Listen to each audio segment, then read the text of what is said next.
नमस्कार, आदाब। आप देख रहे हैं खबर अड्डा और मैं हूं आपके साथ सुंबुलीरम। दोस्तों, कांग्रेस चुनाव आयोग को घसीटकर सुप्रीम कोर्ट तक ले आई है। जी हां, और ये इस वक्त की सबसे बड़ी खबर है। वो चुनाव आयोग और केंद्र कानून जो अपनी मनमानी धड़ल्ले से कर रहा था और नियमों को तो ऐसे बदल रहा था जैसे उसकी कोई औकात ही नहीं है। हमने कुछ दिन पहले ही आप सबके साथ एक खबर साझा करी थी कि कैसे चुनाव आयोग कुछ बड़े नियमों में फेरबदल कर रहा है, और तभी इसकी संभावना भी जताई थी कि विपक्ष या जनता चाहे तो कोर्ट में इस मामले पर याचिका दायर कर सकता है। और आज ये संभावना सच हो गई। कांग्रेस ने सुप्रीम कोर्ट का दरवाजा खटखटा दिया है, जिससे अब चुनाव आयोग और भाजपा सरकार की मुश्किलें बढ़ना तो लाजमी हो गई हैं। तो इसी मुद्दे पर आज की वीडियो में दोस्तों चर्चा करेंगे, तो वीडियो को आप अंत तक जरूर देखिएगा और समझिएगा कि कैसे कांग्रेस अब भाजपा और चुनाव आयोग को आने वाले नए साल में बड़ी मुसीबत की सौगात दे रहा है।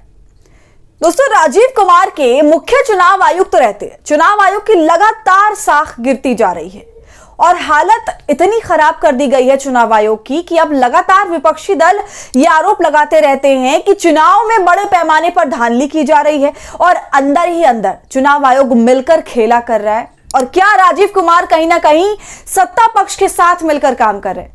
ये तो चलिए अब तक के आरोप थे, मगर अब खुद चुनाव आयोग ने ही कुछ ऐसा काम कर दिया जिससे उसने अपनी छवि को और भी ज्यादा संदिग्ध बना दिया है। और रही बात केंद्र सरकार की, तो उस पर तो आए दिन लालछन लगते ही रहते हैं, मगर मैंने पहले भी कहा था कि यह सरकार ढीठ सरकार है और इनकी यही थ्योरी है कि दुनिया चाहे जो बोले उसे फर्क नहीं पड़ता, वो अपना काम करती रहेगी, तंत्रों का इस्तेमाल करती रहेगी, और जब प्रशासन ही जूती की नोक पर हो तब क्या ही कहने। दोस्तों, कुछ दिन पहले भाजपा सरकार और चुनाव आयोग ने मिलकर चुनाव आयोग से जुड़े कुछ नियमों में बदलाव किया, वो भी आनन फानन में। और वो कोई छोटा मोटा बदलाव नहीं था, एक बड़ा बदलाव है। और ऐसा करके अपनी मनमानी करके उसने कहीं ना कहीं ये बता दिया कि ये देश कितनी तेजी से तानाशाही की ओर जा रहा है। और हमारा देश जो लोकतंत्र के उसूलों से चलता है, उसमें जमकर अपने स्वार्थ के लिए घपलेबाजी की जा रही है और लोकतंत्र में लोगों का ही कद छोटा किया जा रहा है और तंत्र को बड़ा किया जा रहा है।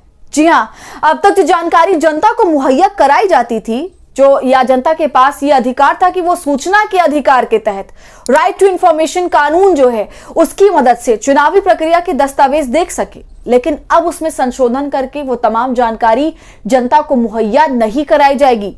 जी हां, हम बात करें वन नेशन वन इलेक्शन की, हम बात करें इलेक्टोरल रिफॉर्म्स की, जिस पर अब ढेरों सवाल खड़े हो रहे हैं कि यह चुनाव की पूरी प्रक्रिया में किस तरह का बदलाव आ रहा है, ये किस तरीके का रिफॉर्म है, सुधार है, जिससे लोकतंत्र में लोग ही छोटे होते चले जा रहे हैं और सारा फोकस तंत्रों पर हो रहा है और वो अब लोगों से ज्यादा बड़ा होता चला जा रहा है। तो चुनाव आयोग के सुझाव पर सरकार ने यह बदलाव किया, संशोधन लाया। अब आम लोग जो जितने भी इलेक्ट्रॉनिक रिकॉर्ड्स होते हैं, चुनाव से जुड़े जितने भी इलेक्ट्रॉनिक दस्तावेज हैं, उन्हें अब आम जनता नहीं देख पाएगी। जैसे दोस्तों, बूथ की वीडियो रिकॉर्डिंग हो गया, फॉर्म 17 जब डेमो कराया जाता है वो हो गया, क्योंकि अक्सर लोग कहते हैं कि डेमो मशीन खराब हो गई, डमी वोट तो नहीं डाल दिए गए, यहां पर कोई ईवीएम बदली तो नहीं गई थी, क्योंकि हर बूथ के अंदर वीडियो रिकॉर्डिंग होती है। लेकिन अब इस नियम के बदलाव के बाद आप ऐसा कोई भी इलेक्ट्रॉनिक रिकॉर्ड नहीं मांग पाएंगे। तो इतनी बड़ी पारदर्शिता के खिलाफ यह नियमों का बदलाव किया गया है कि अगर कल को मैं या आप चाहें या मांगे कि फलाने बूथ पर कुछ रिगिंग हुई है चुनाव के बाद, हमें वहां का टीवी फुटेज दीजिए, हम देखेंगे और जनता के आगे सार्वजनिक करिए, ताकि ये क्लियर हो सीसीटीवी फुटेज से कि वहां कोई धांधली नहीं हुई है, और अगर हुई है तो वो तो सामने आ ही जाएगा। लेकिन अब ऐसा कोई विकल्प आपके पास नहीं बचा है। मतलब अब चाहे पोलिंग बूथ पर कुछ भी हो जाए, अंदर कोई उधम काट कर चला जाए, उसका सबूत आपके पास नहीं रहेगा तो बस आरोप, जिससे इस सरकार और चुनाव आयोग को कोई फर्क नहीं पड़ता। आप चाहें कि आरटीआई के जरिए ये इलेक्ट्रॉनिक दस्तावेज मांग लें तो वो अब कतई संभव नहीं है। तो ऐसा केंद्रीय कानून मंत्रालय ने अमेंडमेंट किया है और अब से चुनाव से संबंधित सभी दस्तावेज जनता के लिए उपलब्ध नहीं होंगे। तो दोस्तों, ये था पूरा माजरा और आप मेरी इतनी बातों को सुनकर तो समझ ही गए होंगे कि ये कितना बड़ा मसला है। और अगर निष्पक्षता की बात की जाए और चुनावी प्रक्रियाओं में पारदर्शिता की बात की जाए, और अब जब ऐसा कर ही दिया है इन लोगों ने, तो किसी को तो आवाज इस पर उठानी थी और कांग्रेस ने इस काम में पहल कर दी है। वो चुनाव आयोग को सुप्रीम कोर्ट तक घसीट कर ले आया है। देखिए, इस पर खबर भी मौजूद है चुनाव नियमों में बदलाव के खिलाफ कांग्रेस पहुंची सुप्रीम कोर्ट। जाने याचिका में क्या क्या कहा। खबर में अंदर जाएं तो लिखा है, चुनाव आयोग के नियमों में बदलाव को लेकर केंद्र सरकार के हाल ही में लिए गए फैसले के खिलाफ कांग्रेस ने सुप्रीम कोर्ट का दरवाजा खटखटाया है। कांग्रेस महासचिव जयराम रमेश ने इस मसले पर मंगलवार को एक रिट याचिका सर्वोच्च अदालत में दायर की।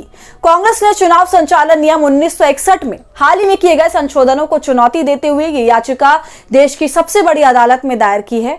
उम्मीद जताई है कि चुनावी प्रक्रिया की तेजी से खत्म हो रही अखंडता को बहाल करने में सर्वोच्च अदालत हस्तक्षेप करेगी। अब देखिए कांग्रेस के महासचिव जयराम रमेश का इस पर क्या कहना है। उन्होंने सोशल मीडिया प्लेटफॉर्म एक्स पर कहा कि चुनाव आयोग एक संवैधानिक निकाय है, इस पर स्वतंत्र और निष्पक्ष चुनाव कराने की जिम्मेदारी है, इसलिए इसे एक तरफा और सार्वजनिक विचार विमर्श के बिना इतने महत्वपूर्ण नियम में इतनी निर्लज्जता से संशोधन करने की इजाजत नहीं दी जा सकती है। जयराम ने अपने बयान में आगे कहा कि ऐसे में तो विशेष रूप से नहीं जब वे संशोधन चुनावी प्रक्रिया को अधिक पारदर्शी और जवाबदेह बनाने वाली आवश्यक जानकारी तक सार्वजनिक पहुंच ही समाप्त करता है। चुनावी प्रक्रिया में सत्यनिष्ठा तेजी से कम हो रही है। उम्मीद है कि सुप्रीम कोर्ट इसे बहाल करने में मदद करेगा। दोस्तों, कांग्रेस पार्टी सहित तमाम सिविल सोसाइटी के लोगों का यह कहना था कि यह ऐसा मामला है जिसमें चुनाव आयोग को कम से कम पार्टियों से बात तो करनी चाहिए थी। दोस्तों, चुनाव आयोग केवल सरकार को सिफारिश करके कोई इतना बड़ा फैसला कैसे ले सकता है? क्योंकि दोस्तों बहुत ही सिंपल सी बात है कि चुनाव आयोग तो केवल भाजपा के लिए काम नहीं करता ना, सिर्फ भाजपा ही चुनाव तो नहीं लड़ती है। चुनावी मैदान में कई पार्टियां खड़ी होती हैं और चुनाव आयोग के जिम्मे वो पूरी जिम्मेदारी होती है कि वे पारदर्शी तरीके से और सही समय पर चुनाव कराएं।